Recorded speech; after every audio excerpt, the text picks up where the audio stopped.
Hi guys, welcome back to my drama explainer.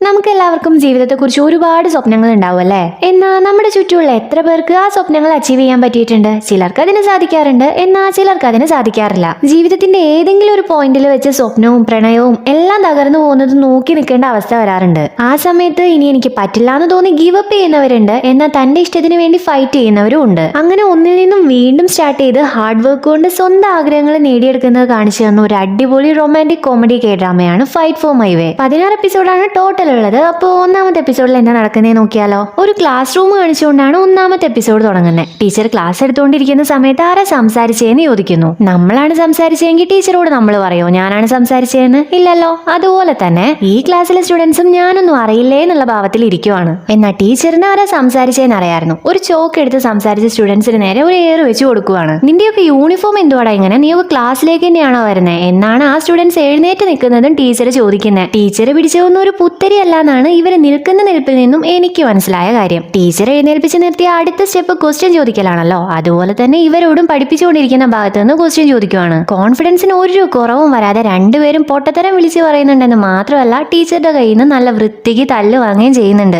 ഇതേ സമയം ഇവിടെ ഗേൾസ് ഹൈസ്കൂളിലെ ഒരു ക്ലാസ്സിൽ ടീച്ചറുടെ കയ്യിൽ നിന്ന് തല്ല് വാങ്ങിക്കൊണ്ടിരിക്കുകയാണ് നമ്മുടെ ഹീറോയിൻ ഏറ. അത് ക്വസ്റ്റ്യൻ ചോദിച്ചിട്ട് ആൻസർ പറയത്തതിനായിരുന്നില്ല, ഏറയുടെ കയ്യിൽ നിന്ന് ഒരു മൈക്ക് ടീച്ചർ പിടിച്ചിട്ടുണ്ട്, അതിനു വേണ്ടിയായിരുന്നു. അത് പിന്നെ ഇവളുടെ സ്വപ്നം ആങ്കർ ആവലാണ് എന്ന് പറഞ്ഞ് അവളുടെ ഫ്രണ്ടായ സോളി അവളെ സപ്പോർട്ട് ചെയ്യുന്നുണ്ട്. എന്നാൽ ആ ഒരു സെന്റൻസ് മുഴുവനാക്കുന്നതിന് മുന്നേ തന്നെ സോളിയുടെ ഹെയർ ബാൻഡും ടീച്ചർ വാങ്ങുന്നുണ്ട്. ആങ്കർ ആവാനും നന്നായിട്ട് പഠിക്കണം എന്ന് ടീച്ചർ ഏറയോട് പറയുന്നു. ഇവള് പഠനത്തിൽ മോശമൊന്നുമല്ല, കഴിഞ്ഞ പ്രാവശ്യത്തെ എക്സാമിന് നമ്മുടെ ക്ലാസ്സിൽ 29ാമത്തെ സ്ഥാനം ഇവക്ക് കിട്ടിയിട്ടുണ്ട് എന്ന് പറഞ്ഞ് സോളി ഏറയെ വീണ്ടും സപ്പോർട്ട് ചെയ്യുന്നു. ടീച്ചർ അപ്പൊ നിനക്ക് കിട്ടിയ 35ാം സ്ഥാനം വെച്ച് നീയും ആങ്കർ ആവാൻ പോകുവാണോ എന്ന് സോളിയോട് ചോദിക്കുന്നതും അവള് ഒരിക്കലും ഇല്ല, ഞാനൊരു പെർഫെക്റ്റ് ഹൗസ് വൈഫ് ആവാൻ പോകുവാണ് എന്ന് പറയുന്നത് കേട്ട് സ്റ്റുഡൻസ് എല്ലാവരും ചിരിക്കുന്നു. അവരോട് സംസാരിച്ചിട്ട് കാര്യമില്ലാന്ന് തോന്നി ഇതുപോലുള്ള ഐറ്റംസ് ഒക്കെ സ്കൂളിലേക്ക് കൊണ്ടുവന്നതിന് പണിഷ്മെന്റ് ആയി ഓഡിറ്റോറിയം ക്ലീൻ ചെയ്യാൻ പറഞ്ഞുകൊണ്ടാണ് ടീച്ചർ ക്ലാസ്സിൽ നിന്നും പോകുന്നത്. ഏറെയും സോളിയും ഇത് കേൾക്കുന്നതും അയ്യോ ഇന്ന് പറ്റില്ല എന്നാണ് ഞെട്ടിക്കൊണ്ട് പറയുന്നത്. ഇവിടെ ഇതേ സമയം ക്യാൻറ്റീനിലെ ഫുഡ് ടേസ്റ്റ് ഇല്ലാന്നും പറഞ്ഞ് കുറ്റം പറഞ്ഞുകൊണ്ടിരിക്കുവാണ് ഹീറോ ആയ ദോങ്മാനും അവന്റെ ഫ്രണ്ട് ജൂമാനും. ആ റെഡ് ടീഷർട്ടാണ് ദോങ്മാൻ, യെല്ലോ ആണ് ജൂമാൻ. ദോങ്മാന്റെ റെഡ് ടീഷർട്ട് കണ്ട് നീ എന്തിനാ ഇതുപോലുള്ള ടീഷർട്ടൊക്കെ ഇട്ടിരിക്കുന്നത്? ഈ രൂപത്തിൽ നിന്നെ കണ്ട ഒരു സിറ്റി ബോയ് ആണെന്നൊന്നും പറയില്ല. നീ ടൗണിൽ ജീവിക്കുന്ന ഒരുത്തനാണെന്ന് നിന്നെ കാണുന്ന ആളുകൾക്ക് തോന്നണം. അതുപോലെ വേണം നീ ഡ്രസ് ചെയ്യാൻ. എന്റെ ഡ്രസ്സ് കണ്ടോ, എന്റെ മുടി കണ്ടോ, ഇങ്ങനെ വേണം നമ്മൾ നടക്കാൻ. ഇപ്പൊ നിന്നെ കണ്ട കറക്റ്റ് ഒരു നാട്ടിൻപുറത്തുള്ള ചെക്കനായിട്ടേ തോന്നൂ എന്ന് പറഞ്ഞ ജൂമാൻ നീ ഈ ഡ്രസ്സാണ് ഇടുന്നതെന്ന് അവക്കറിയോ എന്ന് ചോദിക്കുന്നു. ദോങ്മാനാണെങ്കിൽ ഏതവള്, നീ ആരെ കുറിച്ചാ പറയുന്നേ എന്നാണ് തിരിച്ചു ചോദിക്കുന്നത്. ആ മറ്റേ ക്ലാസ്സിലെ ബൊറാമില്ലേ, അവക്കറിയോന്നാ ഞാൻ ചോദിച്ചേ. നീ തന്നെ ഒന്ന് ചിന്തിച്ചു നോക്ക്, നീയാണ് ഞങ്ങളുടെ ബെസ്റ്റ് ഫൈറ്റർ, അവളാണ് ഗേൾസിനെ എല്ലാം ലീഡ് ചെയ്യുന്നതും, അപ്പോ നിങ്ങൾ തമ്മിൽ ഒരു നല്ല ബന്ധം വേണ്ടേ എന്ന് ജൂമാൻ പറയുന്നു. ദോങ്മാൻ ആണെങ്കിൽ ഇത് കേൾക്കുന്നതും എന്താ അവക്ക് എന്നെ ഇഷ്ടമാണോ എന്നാണ് ചോദിക്കുന്നത്. ജൂമാൻ അവൾ എല്ലാ ദിവസവും നിനക്ക് കോഫി മിൽക്ക് എത്തിച്ചു തരാറില്ലേ? നമ്മുടെ സ്കൂളിൽ കോഫി മിൽക്കിന് എന്തൊരു ഡിമാൻഡ് ഉണ്ടെന്ന് നിനക്കറിയോ? എന്നിട്ടും അവൾ ഒരു ദിവസം പോലും മുടങ്ങാതെ നിനക്ക് അത് എത്തിച്ചു തരുന്നുണ്ട്. ഇതൊക്കെ അവള് ചുമ്മാ ചെയ്യുന്നതായിരിക്കില്ലല്ലോ എന്ന് പറയുന്നു. അപ്പോഴാണ് ദോങ്മാൻ ആ കോഫി മിൽക്ക് കാണുന്നത് തന്നെ. അതിൽ ഫ്രം ബോറാം എന്ന് എഴുതിയിട്ടുണ്ട്. ഫ്രം എന്ന് എഴുതിയിരിക്കുന്നത് വെട്ടിക്കുത്തിയാണ്, എന്നാലും ഫ്രം ബോറാം എന്ന് എഴുതിയിട്ടുണ്ട്. ദോങ്മാൻ ആ കോഫി മിൽക്ക് സൂക്ഷിച്ച് നോക്കിക്കൊണ്ടിരിക്കുന്ന സമയത്തും ജൂമാൻ അവന്റെ ടീഷർട്ടിന് കുറ്റം പറഞ്ഞുകൊണ്ടിരിക്കുവാണ്. ഇത് 10 പൈസയ്ക്ക് കൊള്ളത്തില്ല, ഇപ്പൊ തന്നെ മാറ്റണം എന്നൊക്കെ പറഞ്ഞുകൊണ്ടിരിക്കുമ്പോഴാണ് അവന്റെ ഒരു ക്ലാസ്മേറ്റ് അത്യാവശ്യം എക്സ്പെൻസീവ് ആയിട്ടുള്ള ഒരു ടീഷർട്ട് ഇട്ടിരിക്കുന്നത് ജൂമാൻ കാണുന്നത്. ക്ലാസ്മേറ്റിന്റെ പേര് മൂബിൻ എന്നാണ് കേട്ടോ. പിന്നെ ഒട്ടും ലേറ്റ് ആക്കുന്നില്ല, അവർ രണ്ടുപേരും നേരെ മൂബിന്റെ അടുത്തേക്ക് പോകുന്നു. ടീഷർട്ട് കടം തരുമോ എന്ന് ചോദിക്കുന്നു. ഇത്ര കഷ്ടപ്പെട്ടിപ്പോ എന്തിനാ ടീഷർട്ട് മാറ്റുന്നത്, അതിനിപ്പോ എന്തു കുഴപ്പമുള്ള എന്ന് ചോദിച്ചാൽ ദോങ്മാൻ ഒരു ഫൈറ്റർ ആണ്, അവൻ തൈക്കോണ്ടോയിൽ അടിപൊളിയാണ്. ഇന്ന് അവൻ നാഷണൽ സ്പോർട്സ് ഫെസ്റ്റിവലിന് പങ്കെടുക്കാൻ വേണ്ടി പോകുവാണ്. സോ ദോങ്മാൻ ചാമ്പ്യൻ ആവുകയാണെങ്കിൽ നല്ലൊരു പോസ് ഒക്കെ കൊടുക്കണമെങ്കിൽ എക്സ്പെൻസീവ് ആയിട്ടുള്ള ഒരു ടീഷർട്ട് ഇട്ടാൽ അത് കുറച്ചുകൂടെ അടിപൊളിയായിരിക്കുമല്ലോ. ആ ഒരു കാരണം കൊണ്ടാണ് അവർ മൂബിനോട് വന്ന് ടീഷർട്ട് ചോദിച്ചത്. കൈക്കൂലിയായി കോഫി മിൽക്കും ദോങ്മാൻ മൂബിന് കൊടുക്കുന്നുണ്ട്. ബോറാം ദോങ്മാന് കൊടുത്ത അതേ കോഫി മിൽക്ക്. ആക്ച്വലി ഈ കോഫി മിൽക്കിന്റെ പുറകിൽ ഒരു സ്റ്റോറി ഉണ്ട്. മൂബിനാണ് ഈ കോഫി മിൽക്ക് വാങ്ങി ടു ബോറാം എന്നെഴുതി ബോറാമിന് കൊടുത്തത്.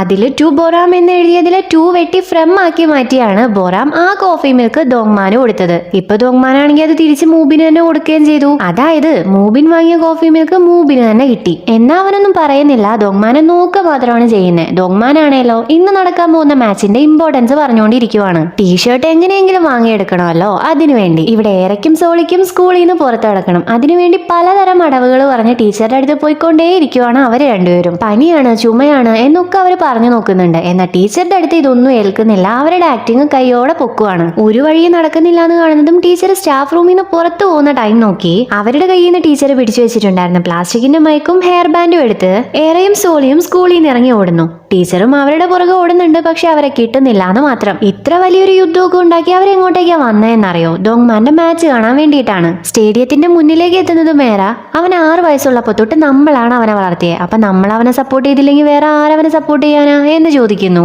നീ അങ്ങോട്ടേക്കൊന്ന് നോക്കിയേ എന്ന് പറഞ്ഞ് സോളി കാണിച്ചു കൊടുക്കുമ്പോഴാണ് ദോങ്മാന്റെ സ്കൂളിൽ നിന്നും ബൊറാമിന്റെ നേതൃത്വത്തിൽ ഒരു പട തന്നെ ദോങ്മാനെ സപ്പോർട്ട് ചെയ്യാൻ വേണ്ടി വന്നിട്ടുള്ളത് ഇവര് രണ്ടുപേരും അറിയുന്നത്. എന്തായാലും മാച്ച് സ്റ്റാർട്ട് ചെയ്യുന്നു. നിന്റെ കാല് യൂസ് ചെയ്യ്, ഫാസ്റ്റ് ആയിട്ട് മൂവ് ചെയ്യേ എന്നൊക്കെ പറഞ്ഞ് കോച്ച് അവന് ഇൻസ്ട്രക്ഷൻ കൊടുക്കുന്നുണ്ട്. എന്നാൽ ദോങ്മാൻ സ്ലോ ആയിട്ടാണ് മൂവ് ചെയ്യുന്നത്. ഇത് കണ്ട് അവനെ കിക്ക് ചെയ്യടാ എന്ന് ഏറെ ദോങ്മാനോട് വിളിച്ചു പറയുന്നു എന്ന് പറഞ്ഞാൽ പോരാ, അലറുന്നു എന്ന് വേണം പറയാൻ. ആ അലർച്ച കേട്ട് അങ്ങോട്ടേക്ക് നോക്കുന്ന ദോങ്മാൻ ഗാലറിയിൽ നിന്നും കിക്ക് ചെയ്യാൻ പറഞ്ഞ് ബഹളം ഉണ്ടാക്കിക്കൊണ്ടിരിക്കുന്ന ഏറയെ കണ്ട് ദൈവമേ ഇവളെന്താ ഇവിടെ എന്നാണ് ഞെട്ടിക്കൊണ്ട് ചോദിക്കുന്നത്. അയ്യോ ഈ സൈക്കോ പിന്നെയും വന്നോ എന്നാണ് കോച്ച് ഏറയെ കാണുന്നതും പറയുന്നത്. ഏറെയും സോളിയും പാട്ടുപാടിയും ഡാൻസ് ചെയ്തും ഒക്കെ ദോങ്മാനെ സപ്പോർട്ട് ചെയ്യുന്നുണ്ട്. അങ്ങനെ ഫസ്റ്റ് റൗണ്ട് അവസാനിക്കുന്നു. സെക്കൻഡ് റൗണ്ടിൽ ദോങ്മാൻ നന്നായി പെർഫോം ചെയ്യുന്നുണ്ട്. അതിനേക്കാൾ എനർജറ്റിക് ആയി ഏറെയും സോളിയും അവനെ സപ്പോർട്ട് ചെയ്യുകയും ചെയ്യുന്നുണ്ട്. ഇത് കണ്ട് ബൊറാം അവളുടെ ഫ്രണ്ടിനോട് നിങ്ങൾ എന്ത് നോക്കിക്കൊണ്ടിരിക്കുക, ഇവരോട് മിണ്ടാതിരിക്കാൻ പറ എന്ന് പറയുന്നു. ഞങ്ങൾക്ക് ഇങ്ങനെ അത് ചെയ്യാൻ പറ്റുക, കൺട്രി സൈഡിൽ നിന്നാണ് അവർ വരുന്നത്, അവരെ കാണുമ്പോഴേ പേടിയാവുന്നുണ്ട് എന്ന് ഫ്രണ്ട്സും പറയുന്നു. ഇപ്പൊ മൂബിൻ അങ്ങോട്ട് വന്ന് ബൊറാമിനോട് ഞാൻ നിനക്ക് വാങ്ങി തന്ന കോഫി മിൽക്ക് നീ ദോങ്മാന് കൊടുത്തോ എന്ന് ചോദിക്കുന്നു.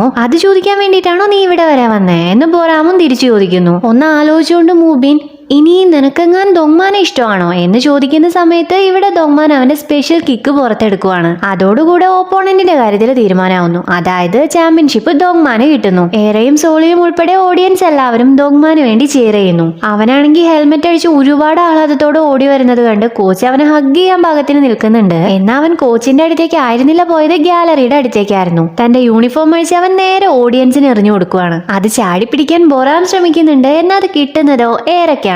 ഇന്ന് തൊട്ട് നിനക്ക് ബോയ് ഫ്രണ്ട് ഉണ്ടെന്ന് പറഞ്ഞേക്ക്, നമുക്ക് ഡേറ്റ് ചെയ്യാം എന്ന് ദോങ്മാൻ പറയുന്നത് കേട്ട് ഇത്രയും നേരം ഹാപ്പി ആയിരുന്ന ഏറെ ഷോക്കായി പോകുന്നു. പിന്നീട് അവൻ ബൊറാമിന്റെ പേര് വിളിക്കുകയും അവള് ഹാപ്പി ആവുകയും ചെയ്യുന്നത് കാണുമ്പോഴാണ് ഈ കാര്യങ്ങളൊന്നും ദോങ്മാൻ തന്നോടല്ല പറഞ്ഞത് എന്ന റിയലൈസേഷൻ ഏറെക്ക് വരുന്നത്. കോച്ചാണെങ്കിൽ നീ എന്തിനാണ് നിന്റെ യൂണിഫോം അഴിച്ചു കൊടുത്തേ എന്ന് ചീത്ത പറഞ്ഞ് അവന്റെ ചെവി പിടിച്ച് തിരിച്ചുകൊണ്ട് അവനെ അവിടുന്ന് കൊണ്ടുപോകുന്നു. മൂബിൻ നീ ഇവനെയാണോ ഡേറ്റ് ചെയ്യാൻ പോകുന്നത്, ഇത് ഞാൻ നിന്റെ അമ്മയോട് എന്തായാലും പറഞ്ഞു കൊടുക്കും. അവന് മര്യാദയ്ക്ക് ഒരു കണക്ക് പോലും ചെയ്യാൻ അറിയില്ല, എന്നും ടീച്ചറുടെ കയ്യിൽ നിന്ന് തല്ല് വാങ്ങുന്ന ഒരുത്തനാണ് അവൻ ഇട്ടിരിക്കുന്നത് പോലും എന്റെ ടീഷർട്ടാണ് എന്ന് ബൊറാമിനോട് പറയുന്നു. അതിനിപ്പോ എന്താ, നീ ആരോട് വേണേലും പോയി പറഞ്ഞു കൊടുക്കുക എന്ന് ബൊറാം പറയുന്നത് കേട്ട് മൂബിൻ അവിടുന്ന് കരഞ്ഞുകൊണ്ട് ഓടി പോകുകയാണ് ചെയ്യുന്നത്. ഇതൊന്നും ഏറെക്ക് തീരെ പിടിക്കുന്നില്ല. അവളും ബൊറാമും തമ്മിൽ അടി ഉണ്ടാവാൻ സാധ്യതയുള്ളതുകൊണ്ട് സോളി ഏറെയെ തടഞ്ഞു വെക്കുന്നു. ചെറുപ്പത്തിലെ ഇഡിയറ്റ്സ് ഇപ്പൊ ലെജൻഡ്സ് ആയി മാറിയിട്ടുണ്ടാവോ എന്ന് ഏറെ ചോദിക്കുന്നതോടുകൂടെയാണ് പ്രസന്റിൽ എന്താ സംഭവിക്കുന്നതെന്ന് കാണിക്കുന്നത്. അതായത് ഇത്രയും നേരം കാണിച്ചത് ഫ്ലാഷ് ബാക്ക് ആയിരുന്നു കേട്ടോ, അവരുടെ സ്കൂൾ ജീവിതമായിരുന്നു കാണിച്ചിട്ടുണ്ടായിരുന്നത്. ആങ്കർ ആവാൻ ആഗ്രഹിച്ചിരുന്ന ഏറ ഇപ്പൊ റിസപ്ഷനിസ്റ്റ് ആയിട്ടാണ് വർക്ക് ചെയ്തുകൊണ്ടിരിക്കുന്നത്. ലോകത്തിലെ തന്നെ അറിയപ്പെടുന്ന ഫൈറ്റർ ആവണം എന്ന് ആഗ്രഹിച്ചിരുന്ന ദോങ്മാനാണെങ്കിൽ പ്രാണികളെ കൊല്ലാൻ വേണ്ടി മരുന്നടിക്കുന്ന ജോലിയാണ് ചെയ്തുകൊണ്ടിരിക്കുന്നത്. ഒരു ഉത്തമയായ ഭാര്യയാവാൻ നടന്ന സോളിയാണെങ്കിൽ ഇപ്പൊ ഒരു കസ്റ്റമർ സർവീസ് ഏജന്റ് ആണ്. വല്ല പലചരക്ക് കടയൂട്ട് ജീവിക്കാം എന്ന് വിചാരിച്ച ജൂമാനാണെങ്കിൽ ഇപ്പൊ ഒരു ഷോപ്പിംഗ് ചാനലിന്റെ ബയറാണ്. ഇവരുടെ 4 പേരുടെയും ജീവിതമാണ് ഇത്. എന്താ പറയാ, ഇനിയാണ് കഥ ആരംഭിക്കുന്നത്. ഓക്കെ, ഇപ്പൊ ഏറെ വരുന്ന ഓരോ കസ്റ്റമേഴ്സിനോടും വെൽക്കം പറഞ്ഞുകൊണ്ട് നിൽക്കുവാണ്. ഇതിന്റെ ഇടയിൽ അവൾ ആർക്കോ മെസ്സേജ് അയക്കുന്നുണ്ട്. നീ എന്റെ ഫോൺ എടുക്കാത്ത ഒരു റിപ്ലൈയും ഇല്ലല്ലോ എന്നൊക്കെ അവൾ ചോദിച്ചുകൊണ്ടേ ഇരിക്കുന്നുണ്ട്. എന്നാൽ ഓപ്പോസിറ്റ് സൈഡിൽ നിന്നും ഒരു റെസ്പോൺസും വരുന്നില്ല. ഈ സമയത്ത് ഏറെ ഒരു കസ്റ്റമറോട് വെൽക്കം പറയുന്നു. അത് പറഞ്ഞു കഴിഞ്ഞതിന് ശേഷമാണ് വേണ്ടായിരുന്നു എന്ന ചിന്ത ഏറെക്ക് വരുന്നത്. കാണാൻ തീരെ താല്പര്യമില്ലാത്ത ഒരാളെ കണ്ട നമ്മൾ ഇടിച്ചു കയറി സംസാരിക്കാൻ പോകത്തില്ലല്ലോ. അതുപോലെ തന്നെ ഏറെയും ഞാൻ ഇങ്ങനെ ഒരാളെ കണ്ടിട്ടേ ഇല്ല എന്ന ഭാവത്തിൽ നിൽക്കുവാണ്. എന്നാൽ ആ കസ്റ്റമർ അവളോട് ഏറെയല്ലേ, നിനക്ക് എന്നെ മനസ്സിലായില്ലേ എന്ന് ചോദിക്കുന്നു. ആരാണെന്ന് എനിക്ക് അങ്ങോട്ട് മനസ്സിലായില്ല എന്ന് ഏറെ പറയുന്നതും ഞാൻ നിന്റെ കോളേജ് ഫ്രണ്ടാ ജൂഹ, നിനക്ക് എന്നെ ഓർമ്മയില്ലേ എന്ന് കസ്റ്റമർ ചോദിക്കുന്നു. അങ്ങനെ അവർ രണ്ടുപേരും ആ ബിൽഡിങ്ങിന്റെ തന്നെ കോഫി ഷോപ്പിലേക്ക് വന്നിരിക്കുവാണ്. ജൂഹ, നീ ഇവിടെയാണ് വർക്ക് ചെയ്യുന്നതെന്ന് എനിക്ക് മനസ്സിലായി, പക്ഷേ നീ ഇതിനു മുന്നേ കോഫി ഷോപ്പിലേക്ക് വന്നിട്ടുണ്ടാവില്ല അല്ലേ? ഞാനും ആദ്യമായിട്ട് ഇങ്ങോട്ടേക്ക് വരുന്നത്. എന്റെ ബോയ് ഫ്രണ്ടിന്റെ കാർഡ് കയ്യിലുള്ളത് കാരണമാണ് എനിക്ക് ഇങ്ങോട്ടേക്ക് വരാൻ പറ്റിയത്. എന്തായാലും നിന്നെ ഇവിടെ വെച്ച് കണ്ടത് നന്നായി എന്ന് പറഞ്ഞൊരു ഇൻവിറ്റേഷൻ കാർഡ് കൊടുത്ത് എന്റെ കല്യാണമാണ്, നീ എന്തായാലും വരണം, ഫിയാൻസി ഡോക്ടറാണ് എന്ന് തുടങ്ങി തന്റെ കയ്യിലിട്ടിരിക്കുന്ന റിങ്ങിനെ കുറിച്ച് വരെ ശ്വാസം പോലും വിടാതെ പൊക്കി പറഞ്ഞുകൊണ്ടേ ഇരിക്കുന്നുണ്ട്. ജൂഹ നിർത്താൻ ഉദ്ദേശമില്ല, നീ ഒരുപാട് ലേറ്റ് ആവുന്നതിന് മുന്നേ കല്യാണം കല്യാണം കഴിക്കാൻ നോക്ക് എന്ന് പറയുന്നു. എനിക്കതിന് ബോയ് ഫ്രണ്ട് ഉണ്ട്, അവൻ ജഡ്ജാണ് എന്ന് ഏറെ റിപ്ലൈ കൊടുക്കുന്നു. ജൂഹ ഇത് കേട്ട് ഷോക്കായി. സത്യമാണോ എന്നാണ് ചോദിക്കുന്നത്. ജഡ്ജാണോ എന്ന് ചോദിച്ചാൽ അവൻ ട്രെയിനിങ്ങിലാണ് എന്ന് ഏറെ സത്യം പറയുന്നു. അച്ചച്ചോ, ഒരു സ്റ്റുഡന്റിനെയൊക്കെ സപ്പോർട്ട് ചെയ്യാന്ന് വെച്ചാൽ ഒരുപാട് കഷ്ടമാണല്ലേ എന്ന് പറഞ്ഞ് ഏറയുടെ ജീവിതം വളരെ പരിതാപകരമാണ് എന്ന രീതിയിൽ ജൂഹ സംസാരിക്കുന്നു. ഏറയ്ക്ക് ജൂഹയുടെ തല തല്ലി പൊട്ടിക്കാൻ പലതവണ തോന്നിയെങ്കിലും എങ്ങനെയൊക്കെയോ കൺട്രോൾ ചെയ്തിരിക്കുമായിരുന്നു. എന്നാൽ ഈ സഹതാപ സംസാരം കൂടെ കേൾക്കുന്നതും കൺട്രോൾ എല്ലാം പോയി വട്ടായി ഏറ. ഡി നീ കുറെ നേരമല്ല കിടന്ന് ഡയലോഗ് അടിക്കാൻ തുടങ്ങിയിട്ട്, ഇത്രയും നേരം ശ്വാസം പോലും വിടാതെ സംസാരിച്ചുകൊണ്ടിരുന്ന നീ എന്തുകൊണ്ടാ നീ കെട്ടാൻ പോകുന്ന ചെക്കന്റെ വയസ്സ് പറയാത്തെ? വയസ്സ് തുടങ്ങുന്നത് 3 വെച്ചാണോ അതോ 4 വെച്ചാണോ എന്ന് ചോദിക്കുന്നു. ജൂഹ ഒന്ന് പതറിപ്പോയെങ്കിലും അവന് കണ്ടാ പ്രായം കുറവാ എന്ന് പറഞ്ഞ് തന്റെ ഫിയാൻസിയെ സപ്പോർട്ട് ചെയ്ത് സംസാരിക്കുന്നു. ഏറ എനിക്ക് മനസ്സിലാവുന്നുണ്ട്, എന്തായാലും നല്ല യങ്ങായിരിക്കും എന്ന് കളിയാക്കി പറയുന്നു. പിന്നീട് അങ്ങോട്ട് അവര് തമ്മിൽ ഒരു വാക്കുതർക്കമാണ് നടക്കുന്നത്. രണ്ടുപേരും അങ്ങോട്ടും ഇങ്ങോട്ടും വഴക്കുണ്ടായിക്കൊണ്ടിരിക്കുവാണ്. കല്യാണക്കാര്യം വീണ്ടും ജൂഹ പറയുന്നത് കേട്ട് കലി ഇളകി ഏറ. കോളേജ് പഠിക്കുന്ന സമയത്ത് നിനക്കൊരുത്തിന് ഇഷ്ടമായിരുന്നില്ലേ? അവനും വരുന്നുണ്ടോ നിന്റെ കല്യാണത്തിന്? ഞാൻ അവനുമായി ഫ്ലേർട്ട് ചെയ്തിട്ടുണ്ടെന്നല്ലേ നീ ഇപ്പോഴും വിചാരിക്കുന്നത്? പക്ഷെ നിനക്കൊരു കാര്യം അറിയോ, എന്റെ സ്റ്റാൻഡേർഡ് കുറച്ച് ഹൈ ആണ്, കാണാനൊക്കെ കുറച്ച് ലുക്ക് വേണം. അതായത് അവൻ എന്റെ ലെവലല്ല, നിന്റെ ലെവലാണ്, നിന്റെ അത്ര ലുക്കേ ഉള്ളൂ എന്ന് പറയുന്നു. ഇത് കേൾക്കുന്നതും ജൂഹ എന്നെ കാണാൻ നിന്നേക്കാ ഭംഗിയുണ്ട് എന്ന് പറഞ്ഞ് അലറിയതിനു ശേഷമാണ് അവിടെ വേറെയും ആളുകളുണ്ട് എന്ന കാര്യം ഓർക്കുന്നത് പോലും. ഇവിടെ ഇതേ സമയം സോളി ഒരു കസ്റ്റമറോട് സംസാരിച്ചുകൊണ്ടിരിക്കുവാണ്. എന്നാൽ ആ കസ്റ്റമറെ സോളിക്ക് ഹാൻഡിൽ ചെയ്യാൻ പറ്റുന്നില്ല. അതിനു പകരം അവിടെ സീനിയർ വന്നാണ് ആ കസ്റ്റമറെ ഹാൻഡിൽ ചെയ്യുന്നത്. ആ കോള് കഴിയുന്നതും സോളിയെ കൊണ്ട് അവർ കോൺഫറൻസ് റൂമിലേക്ക് പോകുന്നത് ജൂമാൻ കാണുന്നു. ജൂമാനും ആ കമ്പനിയിൽ തന്നെയാണ് കേട്ടോ വർക്ക് ചെയ്യുന്നത്. അവൻ പെട്ടെന്ന് തന്നെ ഒരു കൊളീഗിന്റെ അടുത്ത് വന്ന് ഇത് കോൺഫറൻസ് റൂമിലേക്ക് കൊണ്ടുപോകാനുള്ളതല്ലേ, ഞാൻ ചെയ്തോളാം എന്ന് പറയുന്നു. പക്ഷെ ഇത് 100 സെറ്റ് ഉണ്ടല്ലോ, ബുദ്ധിമുട്ടാവില്ലേ എന്നാ കൊളീഗ് ചോദിക്കുന്നുണ്ട്. പക്ഷെ ജൂമാൻ അതൊരു വിഷയമല്ല. അവൻ കോൺഫറൻസ് റൂമിലേക്ക് നോക്കിക്കൊണ്ട് പെട്ടെന്ന് തന്നെ പേപ്പേഴ്സ് സെറ്റ് ചെയ്യാൻ തുടങ്ങുന്നു. കൊളീഗ് ആണെങ്കിൽ അവനെ തന്നെ നോക്കിക്കൊണ്ട് നിൽക്കുവാണെന്നുള്ള വിവരം അവൻ അറിയുന്ന പോലും ഇല്ല. ഇവിടെ സീനിയർ ആണെങ്കിൽ സോളിയോട് നിനക്ക് ബോയ് ഫ്രണ്ട് ഉണ്ടെങ്കിൽ കല്യാണം കഴിച്ച് വീട്ടിലിരുന്നാൽ പോരെ, നിനക്ക് ഇത്ര കാലം വർക്ക് ചെയ്തിട്ടും ഒരു കസ്റ്റമറെ ഹാൻഡിൽ ചെയ്യാൻ പറ്റില്ല എന്നാണെങ്കിൽ പിന്നെ നീയൊക്കെ എന്തിനാ ഈ ജോലിക്ക് വരുന്നേ എന്ന് പറഞ്ഞ് വഴക്ക് പറഞ്ഞുകൊണ്ടിരിക്കുവാണ്. ഈ സമയത്ത് ഞങ്ങൾക്ക് ഇവിടെ വെച്ചൊരു മീറ്റിംഗ് നടക്കുന്നുണ്ട് എന്ന് പറഞ്ഞ് ജൂമാൻ കോൺഫറൻസ് റൂമിലേക്ക് കയറി വരുന്നു. അതുകൊണ്ട് തന്നെ ഇനിയെങ്കിലും മര്യാദയ്ക്ക് വർക്ക് ചെയ്യാൻ നോക്ക് എന്ന് സോളിയോട് പറഞ്ഞ് സീനിയർ അവിടുന്ന് പോകുന്നു. ജൂമാൻ അവനെ അറേഞ്ച് ചെയ്ത ഓരോ സെറ്റ് പേപ്പേഴ്സും ഇപ്പൊ ടേബിളിൽ വെച്ചുകൊണ്ടിരിക്കുവാണ്. കൂടെ ചെറുതായി സോളിയെ ഒന്ന് തട്ടുകയും ചെയ്യുന്നുണ്ട്. സോളി അവന്റെ അടുത്തേക്ക് പോയി ഒരൊറ്റ മിനിറ്റ് എനിക്കൊന്ന് റീചാർജ് ആവാൻ വേണ്ടിയിട്ടാ എന്ന് പറഞ്ഞ് അവനെ ഹഗ് ചെയ്യുന്നു. ജൂമാനും അവളെ തിരിച്ച് ഹഗ് ചെയ്ത് ഇത്തവണ നീ എന്ത് തെറ്റാ ചെയ്തേ എന്ന് ചോദിക്കുന്നു. കൂടാതെ അവള് ഫുഡ് കഴിച്ച സമയത്ത് മുഖത്ത് പറ്റിയത് അവൻ ക്ലീൻ ചെയ്ത് കൊടുക്കുകയും ചെയ്യുന്നുണ്ട്. സോളി നമുക്ക് കല്യാണം കഴിച്ചാലോ, ഒന്നെങ്കിൽ 6 വർഷമായില്ല നമ്മൾ ഡേറ്റ് ചെയ്യാൻ തുടങ്ങിയിട്ട് എന്ന് പരാതി പറയുന്നു. ജൂമാൻ അതിന് ഉത്തരവൊന്നും കൊടുക്കുന്നില്ല. അതുകൊണ്ട് തന്നെ അവൾ കൂടുതലായി ഒന്നും ചോദിക്കുകയും ചെയ്യുന്നില്ല. ഇവിടെ ഏറെ നേരത്തെ ജൂഹ കൊടുത്തുപോയ ഇൻവിറ്റേഷൻ കാർഡ് നോക്കുവാണ്. പെട്ടെന്ന് തന്നെ ഫോൺ എടുത്ത് അവള് കോൾ ചെയ്യുന്നു. അവള് ജൂഹയോട് പറഞ്ഞിട്ടുണ്ടായിരുന്നില്ലേ എനിക്കൊരു ബോയ് ഫ്രണ്ട് ഉണ്ട് എന്ന കാര്യം. അത് ചുമ്മാ പിടിച്ചു നിൽക്കാൻ വേണ്ടി പറഞ്ഞ കാര്യമൊന്നും ആയിരുന്നില്ല കേട്ടോ. സത്യത്തിൽ ഏറെക്ക് ബോയ് ഫ്രണ്ട് ഉണ്ട്. ആ ബോയ് ഫ്രണ്ടിനെയാണ് ഇപ്പൊ ഏറെ കോൾ ചെയ്യുന്നതും നേരത്തെ ഒരുപാട് മെസ്സേജ് അയച്ചിട്ടുണ്ടായിരുന്നതും. അവൻ കോൾ അറ്റൻഡ് ചെയ്യുന്നത് വേറെ. നീ എന്ന് എനിക്ക് റിപ്ലൈ തരാതിരുന്ന ഞാൻ ഒരുപാട് മെസ്സേജ് ചെയ്തിട്ടുണ്ടായിരുന്നല്ലോ, അതോ നീ ഇനി പിന്നെയും എക്സാമിന് തോറ്റോ എന്നൊരു ഡൗട്ടോട് കൂടെ ചോദിക്കുന്നു. ഏറയുടെ സംശയം സത്യമാവുന്നു. അവൻ പിന്നെ എക്സാമിന് പൊട്ടിയിട്ടുണ്ട്. എക്സാം എഴുതി പൊട്ടാന്ന് പറയുന്നത് ഏറയുടെ ബോയ് ഫ്രണ്ടിന് ഒരു പുതിയ സംഗതിയൊന്നും അല്ല. അതൊരു പതിവുള്ള ചടങ്ങ് തന്നെയാണ്. എപ്പോഴൊക്കെ എക്സാം എഴുതുന്നു അപ്പോഴൊക്കെ പൊട്ടാറാണ് പതിവ്. ബോയ് ഫ്രണ്ട് ഞാൻ എക്സാമിന് തോറ്റു എന്നുള്ളതൊക്കെ സത്യമാണ്. പക്ഷേ ഈ രാജ്യം മുഴുവൻ ഒന്ന് ചുറ്റിക്കണ്ടാലോ എന്ന് എനിക്കൊരു ഐഡിയ ഉണ്ട്, എന്റെ മൈൻഡ് ഒന്ന് ഫ്രീ ആക്കാൻ വേണ്ടിയിട്ട് എന്ന് പറയുന്നു.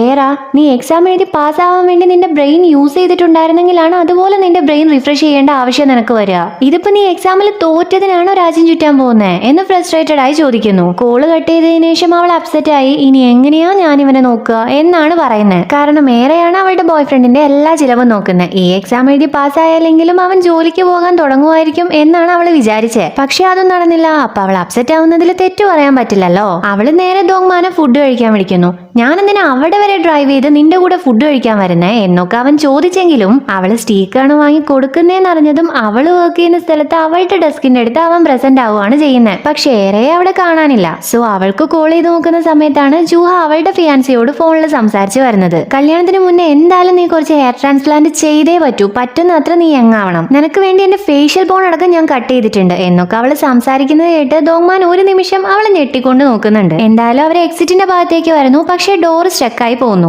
ജൂഹയാണെങ്കിൽ ഇതിനിപ്പോ എന്താ പറ്റിയേ എന്ന് പറഞ്ഞ ദേഷ്യത്തോടെ ആ ഡോറ് പിടിച്ച് തള്ളി നോക്കുന്നുണ്ട്. എന്നാൽ ഒരു മാറ്റവും സംഭവിക്കുന്നില്ല. ഇതുപോലുള്ള പ്രതിസന്ധി ഘട്ടങ്ങളിലാണ് നായകന്മാരുണ്ടാവുന്നത് എന്നാണല്ലോ പറയാറ്. അങ്ങനെ നായകനായ ദോങ്മാൻ ഡോറ് ഫിക്സ് ചെയ്യാൻ ശ്രമിക്കുവാണ്. ഈ സമയത്ത് ജൂഹ അവനെ അടിമുടി നോക്കുന്നുണ്ട്. അവൻ ഈ പ്രാണികളെ കൊല്ലാൻ വേണ്ടി സ്പ്രേ അടിക്കാനൊക്കെ പോകുന്ന സമയത്ത് ഈ ഡോക്ടേഴ്സിനൊക്കെ ഉള്ളതുപോലെ ഒരു ഗൗൺ അവൻ യൂസ് ചെയ്യാറുണ്ട്. ആ ഗൗൺ അവൻ ഇട്ടിരിക്കുന്നത് കണ്ട് ജൂഹ അവനൊരു ഡോക്ടർ ആണെന്നാണ് തെറ്റിദ്ധരിക്കുന്നത്. എന്തായാലും സ്റ്റാഫ് വന്ന് ഡോറ് ഫിക്സ് ചെയ്യുന്നു. അങ്ങനെ അവർ പുറത്തേക്ക് ഇറങ്ങുന്നു. ദോങ്മാനെ കാണുന്നത് വേറെ. നീ എന്താ ഇത്ര ലേറ്റ് ആയി? എന്റെ ലഞ്ച് ബ്രേക്ക് തീരാറായില്ലേ എന്ന് ചോദിക്കുന്നു. നിന്റെ ഡെസ്കിലേക്ക് പോയി നോക്കിയപ്പോൾ നിന്നെ കണ്ടില്ല എന്നവൻ റിപ്ലൈ കൊടുക്കുകയും ചെയ്യുന്നു. ദോങ്മാനെ നോക്കി വെള്ളം ഇറക്കി നിന്നിരുന്ന ജൂഹ ഏറയോട് തന്നെ അവനെ പരിചയപ്പെടുത്തി കൊടുക്കാനും പറയുന്നുണ്ട്. ഈ സാഹചര്യത്തിൽ ഒരു കാര്യം പറയാനുണ്ട്. ഏറയുടെ ഫ്രണ്ട് ഞാൻ ജൂഹയാണ് നിനക്ക് എന്നെ മനസ്സിലായില്ലേ എന്ന് ചോദിച്ചിട്ടായിരുന്നല്ലോ ഏറയോട് ആദ്യം സംസാരിച്ചിട്ടുണ്ടായിരുന്നേ. അത് ഏറയ്ക്ക് തന്നെ ഓർമ്മ കിട്ടാൻ വേണ്ടിയിട്ടായിരുന്നു ഒരു റെഫറൻസ് പോലെ ജൂഹ എന്നുള്ള പേര് യൂസ് ചെയ്തേ. സത്യത്തിൽ ജൂഹയുടെ പേര് ജൂഹ എന്നല്ല ചാൻസുക് എന്നാണ്. Okay, back to the story. ഏറെ തീരെ താല്പര്യമില്ലാതെ ചാൻസുകിനെ ദോങ്മാനെ ഇൻട്രൊഡ്യൂസ് ചെയ്യാൻ നിൽക്കുവാണ്. എന്നാ അതിന്റെ ആവശ്യം വരുന്നില്ല. എന്റെ പേര് ചാൻസുക് എന്നാണ് എന്ന് നല്ല സ്റ്റൈലായി പറഞ്ഞ ദോങ്മാന് തന്റെ കൈ അവള് കാണിച്ചു കൊടുക്കുന്നു. ആ കൈ നോക്കി എന്ത് ചെയ്യണമെന്നറിയാതെ കൺഫ്യൂസ് ആയി ദോങ്മാൻ നിൽക്കുന്നുണ്ട്. ഇവൻ ഇത് എന്ത് തേങ്ങയാ കാണിക്കുന്നേ എന്ന റിയാക്ഷൻ ഇട്ട് ഏറെയും നിൽക്കുന്നുണ്ട്. എങ്കിലും ദോങ്മാൻ അത് മാനേജ് ചെയ്യുന്നുണ്ട്. ഇനി ദോങ്മാൻ ആരാണെന്നുള്ളത് ചാൻസുകിന് ഇൻട്രൊഡ്യൂസ് ചെയ്യണം. ഇവൻ എന്റെ ഫ്രണ്ട് ആണെന്നൊക്കെ പറയാം എന്നാണ് ഏറെ ദോങ്മാനെ കുറിച്ച് ചാൻസുകിനോട് പറയുന്നത്. ഇത് കേട്ട് കൺഫ്യൂസ് ആയ ചാൻസുക്ക് അവൻ നിന്റെ ഫ്രണ്ടും അല്ല ബോയ് ഫ്രണ്ടും അല്ല പിന്നെ ആരാവൻ എന്ന് ക്യൂരിയസ് ആയി ചോദിക്കുന്നു. ഏറെ ദോങ്മാനെ ഒന്ന് നോക്കി അവളോട് അവൻ എന്നെ ഇഷ്ടമാണ്, പക്ഷെ എനിക്ക് അവനെ ഇഷ്ടമല്ല, എന്റെ ബോയ് ഫ്രണ്ട് ആവാനുള്ള ലുക്കൊന്നും അവനില്ല എന്ന് പറയുന്നു. അവള് പറഞ്ഞത് പച്ചക്കള്ളമാണെന്നറിയാതെ ദോങ്മാനെ നോക്കി ഇവനാണോ ലുക്കില്ലാത്ത എന്ന് വിശ്വാസം വരാതെ ചാൻസുക്ക് ചോദിക്കുകയും ചെയ്യുന്നു. ഇപ്പോ തന്റെ ഫേവറേറ്റ് ഫുഡ് കഴിക്കാൻ പോകുന്നതിന്റെ ആഹ്ലാദത്തിലിരിക്കുവാണ് ദോങ്മാൻ. തൊട്ടടുത്ത ടേബിളിലുള്ളവന്മാരെ ഏറെയാണ് നോക്കിക്കൊണ്ടിരിക്കുന്നതെന്നും അവൾ ഈ കാര്യം ശ്രദ്ധിച്ചിട്ടേ ഇല്ല എന്നും തിരിച്ചറിയുന്ന ദോങ്മാൻ അവന്റെ പ്രൊട്ടക്റ്റീവ് മൂഡ് ഓൺ ആവുകയാണ്. ഇവിടെ നല്ല വെയില, നീ ഇങ്ങോട്ടേക്ക് വന്നിരുന്നേ എന്ന് പറഞ്ഞ ദോങ്മാൻ അവളെ സീറ്റ് മാറ്റി ഇരുത്തുകയും ചെയ്യുന്നുണ്ട്. അതിനവനെ ചീത്ത പറഞ്ഞുകൊണ്ടിരിക്കുന്ന സമയത്താണ് അവരെയും വീക്ഷിച്ചുകൊണ്ടിരിക്കുന്ന ചാൻസുകിനെ ഏറെ ശ്രദ്ധിക്കുന്നത്. നീ കല്യാണം കഴിക്കാൻ പോവുകയായിരിക്കാം എന്ന് എന്റെ പിന്നാലെ കാണാൻ കൊള്ളാവുന്ന ഒരുത്തനുണ്ട് എന്ന് ചാൻസുകിനെ കാണിക്കാൻ വേണ്ടി ഏറെ ദോങ്മാനോട് നീ എന്റെ തലയൊന്ന് തലോട് എന്ന് പറയുന്നു. അവൻ ഞെട്ടിക്കൊണ്ട് എന്ത് ചെയ്യാൻ എന്നാണ് ചോദിക്കുന്നത്. ഏറ നീ ഈ സിനിമയിലൊക്കെ കണ്ടിട്ടില്ലേ നടൻ നടിക്ക് തലോടി കൊടുക്കുന്നേ, അതുപോലെ ചെയ്യേ എന്ന് പറയുന്നു. ദോങ്മാൻ പിന്നെ എന്റെ പട്ടി ചെയ്യും എന്നാണ് പറയുന്നതെങ്കിലും ഫുഡ് വാങ്ങിക്കൊടുക്കില്ല എന്ന് ഏറയുടെ ഭീഷണിയുടെ മുന്നിൽ അവൻ മുട്ടുമടക്കുവാണ്. നീ തല കഴുകിയിട്ട് എത്ര ദിവസമായി? കുടിച്ചിട്ട് ഒരുപാടായോ? നീ എന്തിനാ എന്നെ കൊണ്ട് ഇമാതിരി പരിപാടിയൊക്കെ ചെയ്യിപ്പിച്ചുകൊണ്ടിരിക്കുന്നേ എന്ന് ചോദിച്ച് തലോടുന്നതിന് പകരം അവളുടെ മുടിയും പിടിച്ച് വലിച്ചുകൊണ്ടിരിക്കുവാണ് അവൻ. എന്നാൽ ചാൻസുകിന്റെ കണ്ണിൽ അത് തലോടലാണ്. ഏറയോടുള്ള ദേഷ്യത്തിൽ കലി തുള്ളി അവൾ അവിടുന്ന് പോവുകയും ചെയ്യുന്നു. ഇപ്പൊ ഏറെ ഫുഡ് ഓർഡർ ചെയ്യുന്നത് കേട്ട് ദോങ്മാൻ നീ ശരിക്കും ഫുഡ് ഓർഡർ ചെയ്യാൻ പോകുവാണോ? എന്തു പറ്റി? നിന്റെ ബോയ് ഫ്രണ്ട് എക്സാം പാസ്സായ എന്ന് ചോദിക്കുന്നു. ആ ചോദ്യത്തിന് ഉത്തരം കൊടുക്കാതെ ഏറെ സോജുവും ഓർഡർ ചെയ്യുന്നത് കേട്ട് ദോങ്മാൻ ഇത്തവണയും പൊട്ടിയല്ലേ എന്നാണ് ചോദിക്കുന്നത്. കൂടെ തന്നെ അവൻ വല്ലാത്തൊരു ഊളയാണല്ലോ, എത്ര വർഷമായി, എത്ര പണം അവൻ നിന്റെ കയ്യിൽ നിന്ന് വാങ്ങി, അതിന്റെ 1% അവൻ തിരിച്ചു തന്നിട്ടുണ്ടോ? അവന് വേണ്ടി പട്ടിപ്പണിയെടുത്ത് അവന്റെ ഗേൾഫ്രണ്ടായ നിനക്ക് ഈ പ്രായത്തിൽ വെരിക്കോസ് വെയിൻ അടക്കം വന്നു, എന്നിട്ട് ഒരു ഉളുപ്പും ഇല്ലാതെ നിന്റെ കയ്യിൽ നിന്ന് പണം ഊറ്റിക്കൊണ്ടിരിക്കുവാണ് അവൻ എന്നെല്ലാം പറയുന്നു. ഇനി അവനെ കുറിച്ചൊരു അക്ഷരം പറഞ്ഞാൽ ഫുഡ് വാങ്ങി തരില്ല എന്നുള്ള ഏറയുടെ ഭീഷണി കേൾക്കുമ്പോഴാണ് ദോങ്മാൻ അവന്റെ വാ അടയ്ക്കുന്നത് പോലും. എന്തൊക്കെ പറഞ്ഞാലും ഏറ തന്റെ ബോയ് ഫ്രണ്ടിനെ രാജ്യം ചുറ്റിക്കറങ്ങാൻ വേണ്ടി ഇല്ലാത്ത പൈസ കൊടുത്ത് ഒരു സൈക്കിളും വാങ്ങിയാണ് നൈറ്റ് ബോയ് ഫ്രണ്ട് താമസിക്കുന്ന സ്ഥലത്തേക്ക് വരുന്നത്. ബോയ് ഫ്രണ്ട് ആണെങ്കിൽ അവളെ കാണുന്നതും നീ എന്താ ഇവിടെ ചെയ്യുന്നേ എന്നാണ് ചോദിക്കുന്നത്. ഞാൻ നിന്നെ ഒരുപാട് തവണ വിളിച്ചിട്ടുണ്ടായിരുന്നു, നീ എന്ത് ചെയ്യുമായിരുന്നു, കോൾ എടുത്തില്ലല്ലോ എന്നാണ് ഏറെ തിരിച്ച് ചോദിക്കുന്നത്. അത് പിന്നെ ഞാൻ ഉറങ്ങുമായിരുന്നു എന്ന് ബോയ് ഫ്രണ്ട് പറയുന്നത് കേട്ട് ഏറ ഇതുപോലൊരു സാഹചര്യത്തിലും എങ്ങനെയാ നിനക്ക് ഉറങ്ങാൻ പറ്റുന്നേ എന്ന് ചോദിച്ച് യാത്ര ചെയ്യാൻ വേണ്ടി സൈക്കിള് ഗിഫ്റ്റ് കൊടുക്കുന്നു. ബോയ് ഫ്രണ്ട് ആ സൈക്കിള് വാങ്ങുന്നത് തന്നെ ഇതിന് 8 ഗിയർ മാത്രമേ ഉള്ളൂല്ലേ എന്ന് ചോദിച്ചാണ്. ആ സൈക്കിളുമായി അവൻ മുന്നോട്ട് നടക്കുന്ന സമയത്ത് അവന്റെ പാന്റ് കണ്ട് ഏറ അവനോട് ഇതെന്താ നീ മറച്ചിട്ടേക്കുന്നേ എന്ന് ചോദിക്കുന്നു. അവൻ ആകെ നെർവസ് ആവുന്നു, വിയർത്ത് കുളിക്കുന്നുണ്ട്. ഏറ ഓ എക്സാം തോറ്റതിന്റെ വിഷമത്തിൽ ഇതൊന്നും ശ്രദ്ധിച്ചിട്ടുണ്ടാവില്ല അല്ലെ എന്ന് പറയുമ്പോഴാണ് അവന് ആശ്വാസമാവുന്നത്. ഡൈനിങ് ഹാളില് ഏറയുടെ ബോയ് ഫ്രണ്ടിനെ പോലെ തന്നെ അവിടെ താമസിക്കുന്ന മറ്റ് സ്റ്റുഡൻസ് ഫുഡ് കഴിക്കുന്നുണ്ട്. ഒരു റെസ്റ്റോറന്റ് നടത്തുന്ന ആന്റിയാണ് അവർക്ക് ഫുഡ് വിളമ്പി കൊടുത്തോണ്ടിരിക്കുന്നത്. ഏറെ അവരോട് ഓ നിങ്ങൾ ഇന്നും വന്നിട്ടുണ്ടല്ലേ, ഇതുപോലെ വലിയൊരു പാത്രത്തിൽ കിംചിയൊക്കെ ഇവർക്ക് കൊണ്ടുവന്നു കൊടുത്താൽ നിങ്ങൾക്ക് എന്ത് ലാഭവും ഉണ്ടാവുക എന്നൊക്കെ ചോദിച്ച് സംസാരിച്ചു തുടങ്ങുന്നു. എന്നാൽ ഏറെ അവരോട് സംസാരിക്കുന്ന സമയത്ത് പേടിച്ച് നിൽക്കുന്നത് അവളുടെ ബോയ് ഫ്രണ്ട് ആണ്. ഏറ ബിസിനസ് ഒക്കെ എങ്ങനെ പോകുന്നു? നിങ്ങളുടെ കിംചി നല്ല ടേസ്റ്റ് ഉണ്ടെന്ന് ഞാൻ കേട്ടിട്ടുണ്ട്, ഞാനും കുറച്ച് കഴിച്ചു നോക്കട്ടെ എന്ന് ചോദിച്ച് അവള് കിംചി കഴിക്കാൻ പോകുന്നതും ആ ആന്റി നിൽക്കാൻ പറഞ്ഞ് അവൾക്ക് ചോപ്സ്റ്റിക് എടുത്ത് കൊടുക്കുന്നു എന്ന് പറഞ്ഞാൽ പോരാ, വിറച്ച് കൊടുക്കുന്നു എന്ന് വേണം പറയാൻ. അത് മാത്രം അല്ലാട്ടോ ഏറെ നോട്ട് ചെയ്യുന്നത്, ആ ആന്റി മുടിയിലിട്ടേക്കുന്ന ഹെയർ ടൈ അവളുടേതാണ്. അത് അവള് ചോദിക്കുന്നത് കേട്ട് അവളുടെ ബോയ് ഫ്രണ്ടും ആന്റിയും ഷോക്ക് ആവുന്നു. ബോയ് ഫ്രണ്ടിന്റെ കാല് വിറയ്ക്കുന്നുണ്ട്.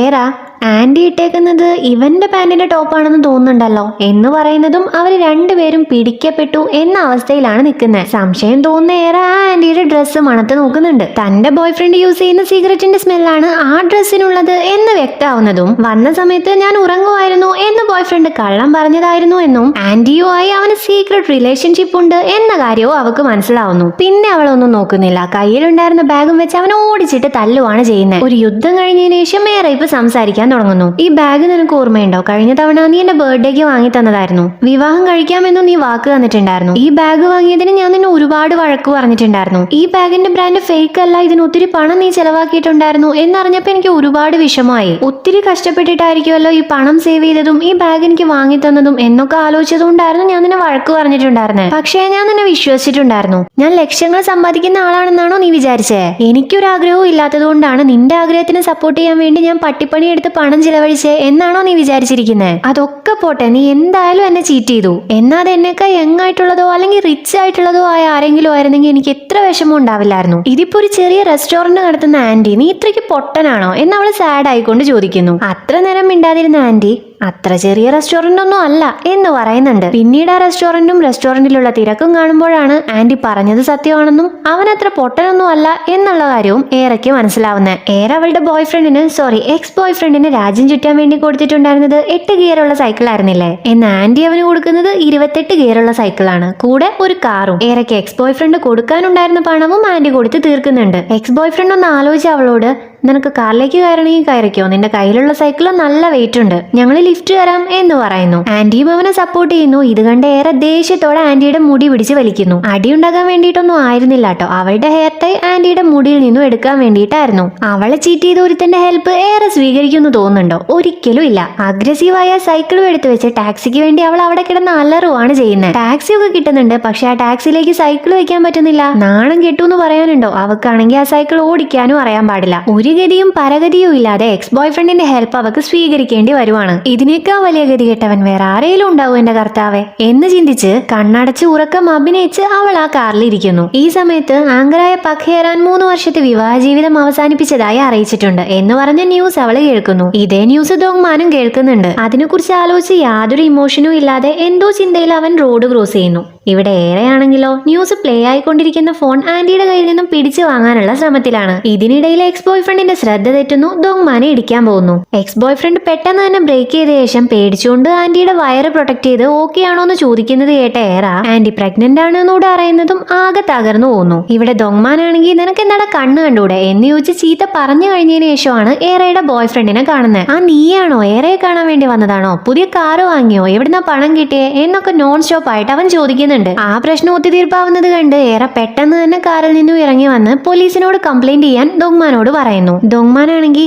എന്തിനാ വെറുതെ, എനിക്കതിന് പരിക്കൊന്നും പറ്റിയിട്ടില്ല, പിന്നെ ഇവൻ നമുക്ക് വളരെ വേണ്ടപ്പെട്ട ആളല്ലേ എന്ന് ഏറയോട് ചോദിക്കുന്നു. കൂടെ തന്നെ ആന്റിയെ കണ്ട് ഏറയുടെ ബോയ് ഫ്രണ്ടിന്റെ ആന്റിയാണെന്നാണ് ദോങ്മാൻ തെറ്റിദ്ധരിക്കുന്നത്. സോ അവൻ പെട്ടെന്ന് തന്നെ ആന്റിയെ ഗ്രീറ്റ് ചെയ്യുന്നുണ്ട്. ഇതൊക്കെ കണ്ട് ഏറെ കരഞ്ഞുകൊണ്ട് ഇവന്റെ കൊച്ചാണ് ഇവളുടെ വയറ്റിലുള്ളത് എന്ന് പറഞ്ഞ് ചൂണ്ടിക്കാണിച്ചു കൊടുക്കുന്നു. ദോങ്മാന് കാര്യം മനസ്സിലാവുന്നതും ദേഷ്യം വന്ന് എടാ നാണം കെട്ട തെണ്ടി എന്നും പറഞ്ഞ് ഏറയുടെ എക്സ് ബോയ് ഫ്രണ്ടിന്റെ കോളർ പിടിക്കുന്നു. എന്നാൽ ഔട്ട് ഓഫ് സിലബസ് ക്വസ്റ്റ്യൻ പോലെ ആന്റി വന്ന് ദേഷ്യത്തോടെ ദോങ്മാന്റെ കോളർ പിടിക്കുന്നതും അവൻ എന്ത് ചെയ്യണമെന്ന് അറിയാൻ പാടില്ലാത്ത അവസ്ഥയിലാവുന്നു. പിന്നീട് അങ്ങോട്ട് കുറച്ചു നേരത്തേക്ക് 3 പേരും പരസ്പരം കോളർ പിടിച്ചുകൊണ്ട് നിൽക്കുവാണ് ചെയ്യുന്നത്. പ്രഗ്നന്റ് ആയ ഒരു ലേഡിയെ കിക്ക് ചെയ്യാൻ പറ്റില്ലല്ലോ എന്നും പറഞ്ഞ് ഫൈറ്റ് ചെയ്യാൻ അറിയാവുന്ന നമ്മുടെ ദോങ്മാനാണ് ആ പിടിവലിയുടെ ഇടയിൽ അവസാനം തല്ലും വാങ്ങി വരുന്നത്. വീട്ടിലേക്ക് തിരിച്ചു നടക്കുന്ന വഴി സ്റ്റെപ്പ് ഇറങ്ങുന്ന സമയത്ത് അവളുടെ ഷൂവും പൊട്ടുന്നുണ്ട്. അതോടെ ആവുന്നതും ഇന്ന് നടന്ന കാര്യങ്ങളെല്ലാം ഓർത്ത് അവൾ ഒരുപാട് കരയുന്നു. അവളെ എങ്ങനെ സമാധാനിപ്പിക്കണമെന്ന് ദോങ്മാൻ അറിയാനും പാടില്ല. കുറച്ചു കഴിയുന്നതും ഡ്രിങ്ക്സ് വാങ്ങി അവര് വീണ്ടും മുന്നോട്ട് നടക്കുന്നു. തന്റെ ബാഗിൽ കോറൽ വീണതിന്റെ വിഷമം പറയുന്ന ഏറയെ കണ്ട് ദോങ്മാൻ, നിനക്ക് ഇത് ഇനിയെങ്കിലും വലിച്ചെറിഞ്ഞൂടെ? ആ വൃത്തികെട്ടവൻ തന്നത് നീ എന്തിനെ ഇട്ടോണ്ട് നടക്കുന്നേ എന്ന് ചോദിക്കുന്നു. പിന്നെ നിനക്കത് പറയാം, ഇത് ബ്രാൻഡഡ് സാധനമാണ്, ഇതൊന്ന് ശരിയാക്കിയതിനു ശേഷം മറിച്ച് വിൽക്കുവാണ് വേണ്ടേ, അല്ലാതെ വലിച്ചെറിയോ അല്ല ചെയ്യണ്ടേ എന്ന് ഏറെ പറയുന്നത് കേട്ട്